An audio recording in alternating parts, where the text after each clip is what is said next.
Well, before we get started, thank you all for being here. So this event is around our new invite API changes. So we're calling them community invites. They aren't specific to Discord communities. They work for all servers, but they're focused around making it easier to help build and manage communities. So the changes that happened allow you to add roles to an invite, both through Discord's UI and through the API. So when a user joins through an invite, it can grant them those roles. And if they are already in the server, they can still use that same invite to get those roles. The other thing we allowed is a way to specify which users can accept an invite. So right now it's through a CSV. There's a file that you upload that'll have everybody's IDs that is allowed to accept the invite, which is great for things like if you've got subscribers or people in your streaming community that you want to single out as like supporters. You can do something like that now. One cool thing you can do with that too is like, because roles, like you can set up your server so that certain roles can see specific channels. You could give, special channels to like subscribers. And so there's some really cool things you can do around that. But yeah, today's going to be all about the code. We don't have any slides for you. I'm just going to show it all in action. Basically do it all in action, do it direct. Yeah, I think this is the thing that's there's two problems that I think are kind of neat in here. One of which is the like, I know we've all done this where it's like, hey, let me send you an invite for my server and like, let me know when you've joined. And then I'm going to go add you a role. And like, I have to now come back and it's so annoying. Or the other side is like, okay, yeah, you can power this with a bot, but maybe you import like a whole bunch of users and suddenly now you're rate limited. And it can take a while to add like all those people to get all the roles they need to get. And that can slow you down, which is really annoying. And like, we don't want to do that. So this kind of solves both those problems in being able to be like, okay, here is your invite plus attached roles. So when they come in, they're good to go. They don't have to wait around, which slows people down and increases friction. And then maybe they're less likely to like play test your game or do whatever cool thing you want them to do in your server. And so like, this is super handy. Definitely. Yeah, I mean, I've seen a lot of servers handle adding roles in different ways. So like, I think through the like setup guide, you can assign roles. Yeah. Onboarding guide. Yep. But I've also seen like bot ones where like, you go to a certain channel, react to a message with certain emote or emojis, and then you get like a certain role based on that. And so this is just another way to be able to like set roles. Before somebody gets in. Yeah, especially when you've got like private roles, you only want to hand out sometimes. Yeah. Yeah. Cool. So with that all said, let's take a look actually at what it looks like actually through the UI, because you can set roles on an invite through the UI, which is really nice. There's a few ways to create an invite. You can do it through a channel. You can also just do it through the server. So I've got this test server set up. Nice. And we'll go in here. And down here, you'll have a chance to edit an invite link. And you can set, expiration, limit to the number of uses. And then in here, you can actually now choose roles. So outside of the API, we have a really nice way for you to do this. So nice. Let's say I want to invite, 5 players. Actually, what I would use this for is do a never-expiring invite with unlimited uses and add like a player role or something. And because I'm a game developer, I would put this as the invite from my game. Oh, so like your default role. Exactly. So then I can kind of track who's coming from the game, like who in the server actually has played the game and is joined through the game itself. Or like, have people found the... and I see some people using that invite to get in. I have everything locked down, so you can't message or do anything in there. But yeah, you could use this as a way to invite people from your game, which is super nice. Or, in whatever context you want, you can even use this to like tell where people came from. So yeah, I'll do that. So this makes me think, have you ever done that trick? I don't know if it like especially on Google like mail systems where you can add like plus something on like your email address. So if you're like if you're signing up for a mailing list or something, you're like, I wonder if they're selling my email. So you add like plus the name of the server or plus the name of like what the email list is to it. You send that up. So if you have invites going to a variety of different places, so you basically you want to do like attribution tracking via roles. You actually could. That'd be kind of fun. Yeah, that's how I create all my test accounts. I just do the little plus or whatever. But yeah, you can use it to like track where people are coming from. Yeah, that's actually kind of neat. Cool. Okay, so actually we can show how this works here. So I'm going to send this invite to my other test account. You'll see not only is there an invite, but it has the roles granted down here. You can choose any number of roles you want to grant. And if I go over to my other test account, I can receive that message and be like, yeah, I want to join the server. And then boom, I'm in here. You'll see I've got. So I can see you already don't have access to all the channels. Exactly. Yeah. So if you notice, I set up this server in a way that there's things that are gated. The developer area. There's a supporter chat. See all these people joining. Let's just say if you end up joining, that's fine, but your name is going to be in the video. That's a choice. You're making choices. Yes, which we might end up blurring out anyways at the end. So you'll see where's my account here. Already has the player player role. So super cool. I'm actually going to remove that role and leave them in the server now. And we can hop into some of the code. So that's how it works through the UI.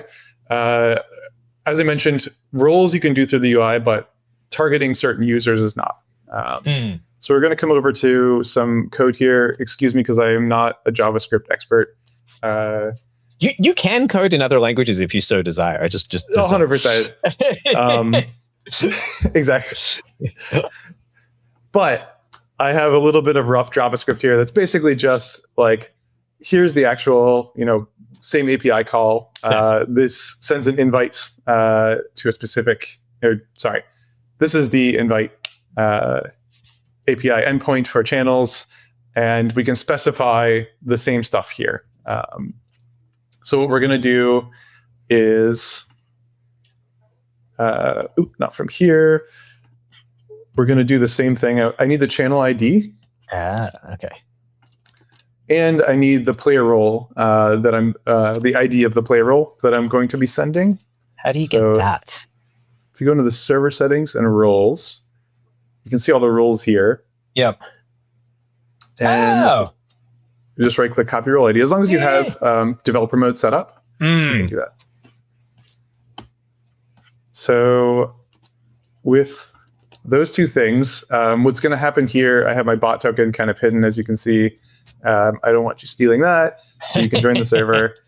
But all it's going to do is call create channel invite. Same as before. And we're just going to specify some role IDs. So it is... Actually, I'll ask a question here. So you actually showed very quickly create channel invite. Was that there before as just like an API and we added to it these abilities? Yes. Or okay, so we added, what did we actually add there? Yeah, so there's create and get channel invites. Those have been here. Specific to the update, there's role IDs. So this is going to be an array of snowflakes of the IDs that you want to assign. And then there's this target users file. And this is what we'll show after this, but this is just a CSV of all of the IDs of users that can actually accept a specific invite. Got it. On top of that, because target users file requires you to send the request as like multi-part form data, we also have a payload JSON that you can add all of the other fields as that you would create JSON for all the other fields. So normally you would just request with all the fields, but because we're doing, you'd send a post with like the body with all the fields in it, and you'd kind of do it that way. Yeah. Oh, okay, got it. It's like okay. So this is specifically if you're going to be using target users, then you would use the payload JSON got it. And if you need some of the other options here. Yep. So that changed, and then when we get into the target users file, I'll show off some of the other specific invite API changes too. But This is the only change on the actual invite, create invite. Nice. Yeah. And I will also jump in and say there's something that took me a little while to realize for many people who are watching this who probably very much know, right? Snowflake is the format of our IDs. So if you see snowflakes, that's just the ID of stuff. Yep. Cool. Yeah. So outside of that, this is straight up like, here's the request, and I have some like error checking around it, and I print out the invite code after. So not much. You're not here. sending a CSV with this one. This is just a straight normal invite with like a role. Got it. Cool. Yep. I'm also just specifying role IDs. If we really wanted to, we could make it unique. We could, add like a time limit on the invite itself or max number of uses. Yep. I think it's always nice to have a time limit on an invite, although unless you want to like as a permanent, just saying, just a thing. So, yeah. You don't have to. I am deleting this after the whole server is going away after this. The whole server's going away. This is straight up just for today. So nice. Yeah. Cool. So I think that's it. We're just going to fire this one away. All right. And create an invite. So cool. Here's the invite. And then I'm going to, so if you remember, my friend Austago is in this server already, but what I'm going to do is send this invite. So this one was created through the API, and it's exactly the same. Different, actual invite ID, but granting that player role like we showed before. And now if I accept it. Did you accept it? Oh, there we go. Yep, cool.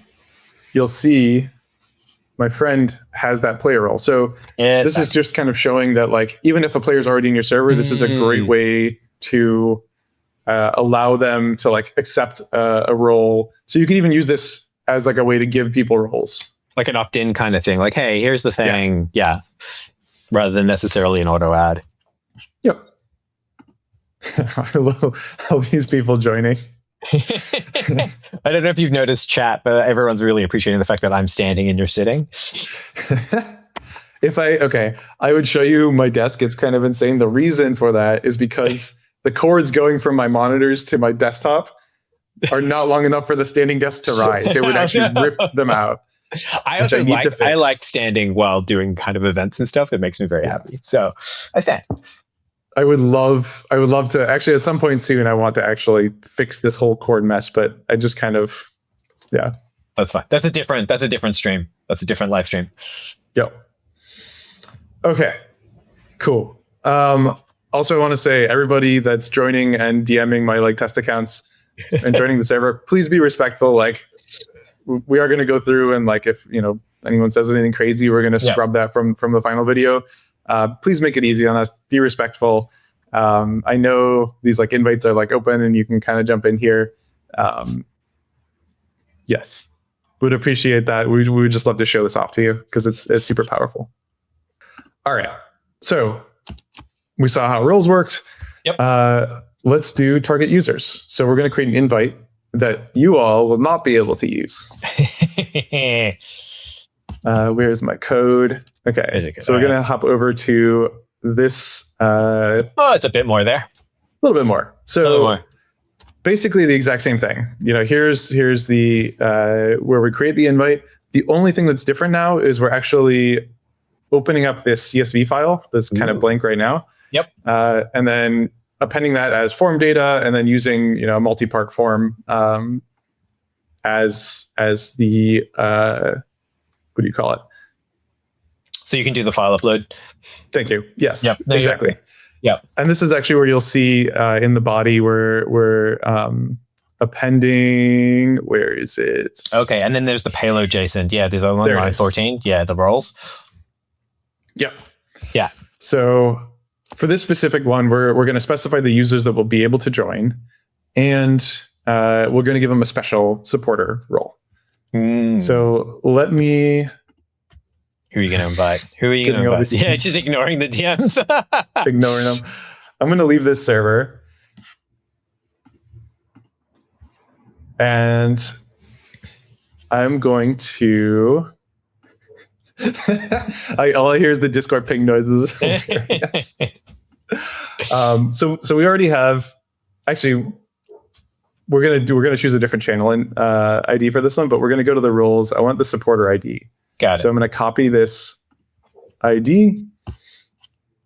I'm going to come over here, and this is the ID for that role. Yes. And we want to invite to the supporter chat. So where's that copy channel ID? This is not going to do anything until I add some people to this supporters. So I'm going to... Actually, just as a thing, and I know this might be slightly off script, what happens if we send an invite without them in the CSV? Do they get like an invalid... Do they get an invalid thing? Yeah, so I'll actually show you, and I'll throw it in chat so for people to see. But if you're not on the list, it is an invalid invite, and it'll ask you to like, tell the person to create. Tell the person to do it. Oh, that's super cool. Yeah. Let me see. Yeah. So, and we can't create it without people in because we're saying specifically. Oh, interesting. Okay. Yeah. So you could put fake data in there or something, but yeah. I think they actually do have to valid user IDs as well. Okay. So you can't be uploading like fake data and.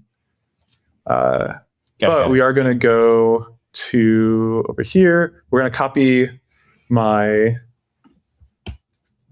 Oops, was that the right thing? The user ID? I think so. Yeah. Yeah, you're on. Yeah. I don't know how you pronounce that. Ostago. I think I used a random like RPG character name generator for that. Yeah. I love that it's a CSV, but it's basically just line delimited user IDs. Yep. I'm also going to copy your. I'm going to get one too. Hey! Yeah. My test account as well. I'm going to get all sorts of fun DMs. I'm nuking this test account after too. So. That's fine. Yeah, so I'm going to create a specific targeted invite, and you'll see it actually worked this time. Beautiful. And I'm actually going to post this one in chat. Oops. And you'll see that for y'all, it's an invalid invite. Yeah. Ooh. Can I... Oh, you didn't send it to me. That's all right. But yeah, so here, I'll send it to my friend. And so even for myself, it's an invalid invite because my test account is not in that list. But I'll send it to you too. Oh, I can see it now. And then let me join. And I'm in support chat. It's my sprinkle dawn puddle. And then over here, you'll see the same thing. So here's the invite. My friend now Stago can see it and can get the supporter role. And so when I join, I can actually see that supporter chat now. Cool. Even I do not have permissions to write in the channel. There was something I wanted to mention here too. Oh, okay. One really important caveat to all of this. So I'm doing all of this through a bot that's in that is in here. Here, I'll show it off here because the supporter chat doesn't have any of you all in it. This Dungeon Delver bot, this is a bot that I'm using to like do some like test documentation and stuff. But the bot itself has to have the a higher role than any of the roles given in the invite. So it can't give out roles higher than its highest role. And I don't believe it can give out its current role either. It can only give out roles lower in the roles list of your server than it has itself. That makes sense. This can help prevent, like abuse of like, giving out like an admin invite to a server that, rogue bot joins. Which, that's kind of the same, right? Like if I'm handing out roles inside a server that I have some kind of admin access to, I can't do more than what I have. Yeah. So you'll actually see if I come in here and turn all of these off and try to create that invite again. Because now I get a missing permission. So important note. Let me go back and where's that bot? Give him back his roles.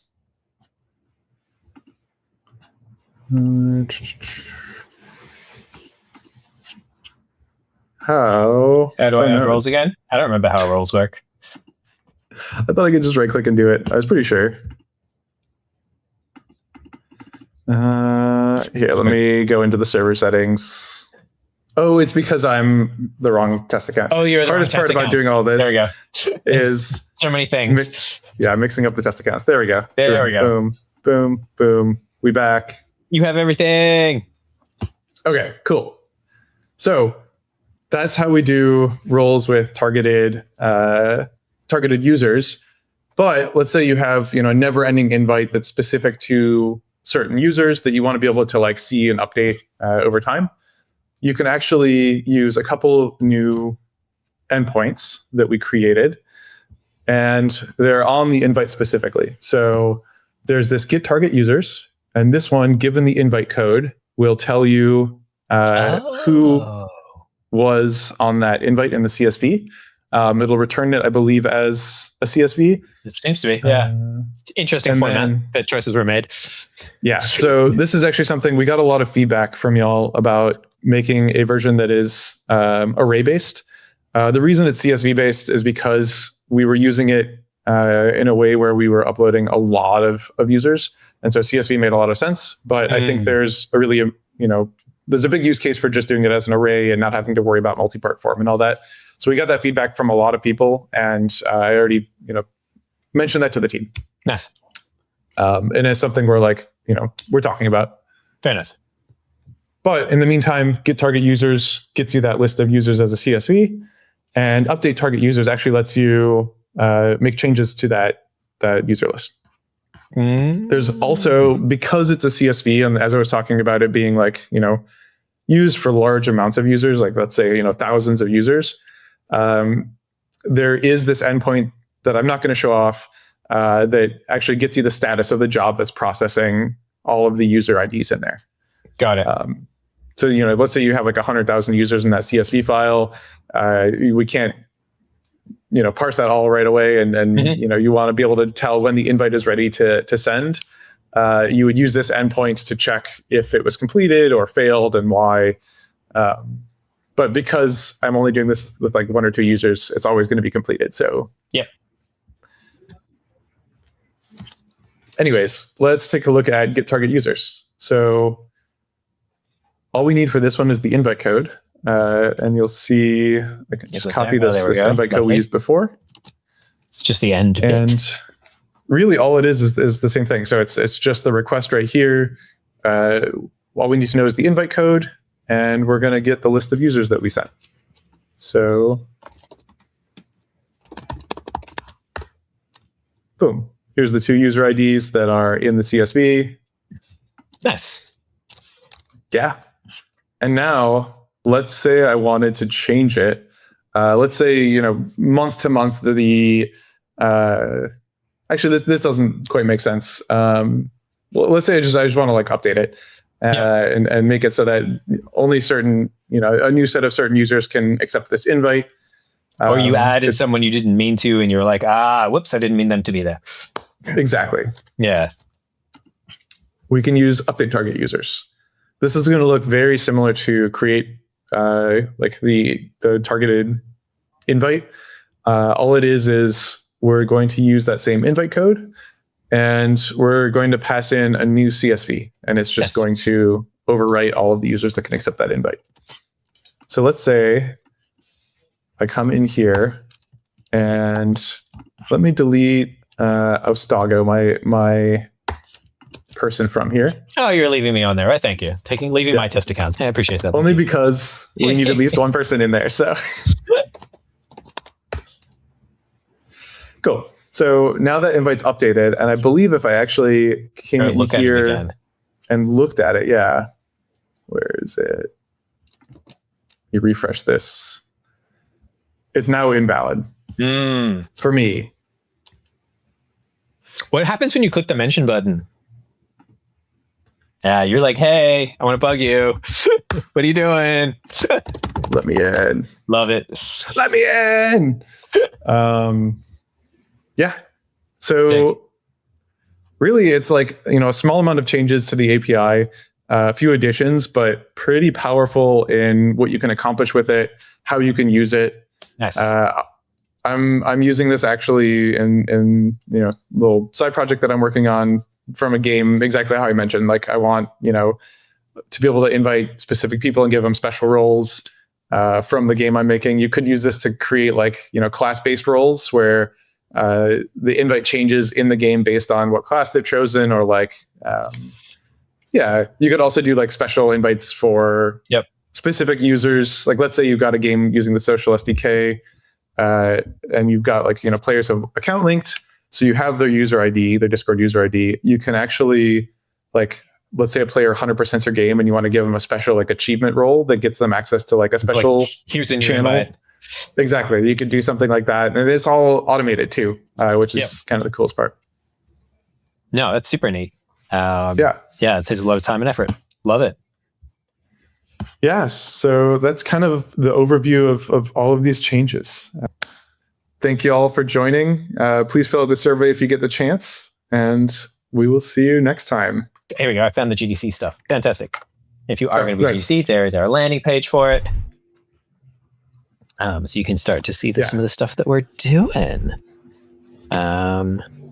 If you're around, there is a booth. Come say hi. We'll be around at that too, doing booth talks. You'll find some of us on stage as well for some of our other talks as well. All right. Sick. See y'all in person and in DDevs again.